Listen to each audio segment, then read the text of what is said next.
غیبت کرنا، جھوٹ بولنا، غصے کا آنا اور غصے کا نکالنا، اور پھر تکبر کرنا، یہ 4 ایسے چیزیں ہیں۔ اس کی کیا کیا نقصانات ہیں، اس کی ہمارے زندگی کے اوپر کیا منفی اثرات مرتب ہو سکتے ہیں، سن لیجئے۔ غیبت سے انسان کے سارے اعمال ضائع ہو جاتے ہیں۔ فرماتے ہیں کہ جب کوئی کسی کی غیبت کر رہا ہوتا ہے، اس کا مطلب یوں ہے کہ وہ اپنے مردہ بھائی کے گوشت کھا رہا ہے۔ جس طرح وہ ہم ناپسند کرتے ہیں، غیبت کی مثال بھی ایسی ہی ہے۔ اور غیبت میں ملنا کیا ہے، اس کو تو کوئی نقصان نہیں ہوگا، آپ کو کوئی فائدہ نہیں ہوگا، ہاں البتہ آپ کو نقصان ضرور ہے کہ آپ نے جتنے بھی نیک اعمال کیے ہیں وہ اس کے کھاتے میں چلے جائیں گے۔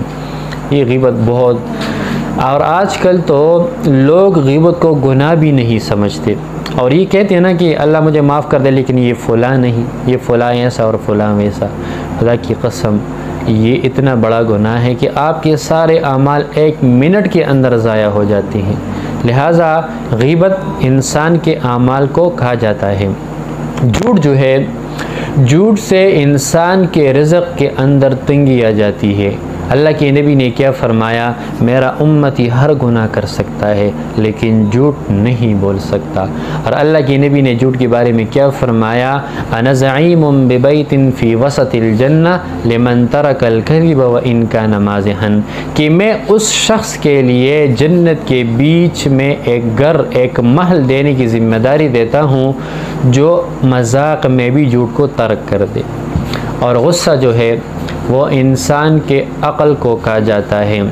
آپ نے دیکھا ہوگا انسان جب جذبات میں آتا ہے تو پھر اس کو یہ اندازہ نہیں ہوتا کہ میرے سامنے کون ہے، باپ کے ساتھ بھی بدتمیزی کرنے لگتا ہے، والدہ کے ساتھ بھی بدتمیزی کرنے لگتا ہے، بھائی کو بھی، جو بھی اس کے سامنے آ جاتا ہے تو پھر اس کو محسوس نہیں ہوتا۔ اکثر لوگ اپنی بیویوں کو طلاق بھی دے دیتے ہیں، پھر وہ ساری زندگی ذلیل اور خوار ہوتے ہیں کہ مجھ سے غلطی ہو گئی ہے اور میں نے غصے میں دے دیا۔ لہٰذا غصہ جو ہے وہ عقل کو کھا جاتا ہے، اور تکبر انسان کے علم کو کھا جاتا ہے۔ لہٰذا تکبر اللہ کی کبریائی ہے، اللہ کی چادر ہے، جو اس کے اندر گھسے گا وہ ہلاک ہوگا۔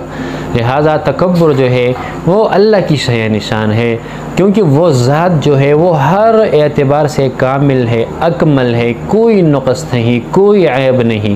لہٰذا تکبر وہ کرے جس کے اندر کوئی نقص نہ ہو۔ تو انسان کے اندر تو نقص ہی نقص ہے، انسان تو ہے ہی کمزور، انسان ہر معاملے میں محتاج ہے، صبح سے لے کر شام تک، شام سے لے کر صبح تک، پاؤں سے لے کر سر تک، ہر معاملے میں محتاج رہتا ہے دوسرے کا۔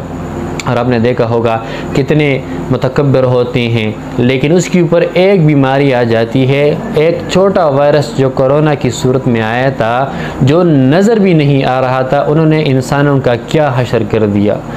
ٹینکروں، لوگوں کے ٹینکر بن جاتے تھے، اس کو سمندر، ان دفنانے کے لیے کوئی جگہ ہی نہیں تھی، اتنا خوف پھیل گیا تھا کہ کوئی اس کو دفنانے کے لیے بھی تیار نہیں تھا۔ یہ اللہ کی طاقت ہے اور انسان کی کمزوری کی برداشت ہے۔ ایک انسان تو کتنا کمزور ہے، ایک سیلاب آتا ہے تو انسان کی سالوں کی جو محنت ہوتی ہے وہ 5 منٹ کے اندر ختم ہو جاتی ہے۔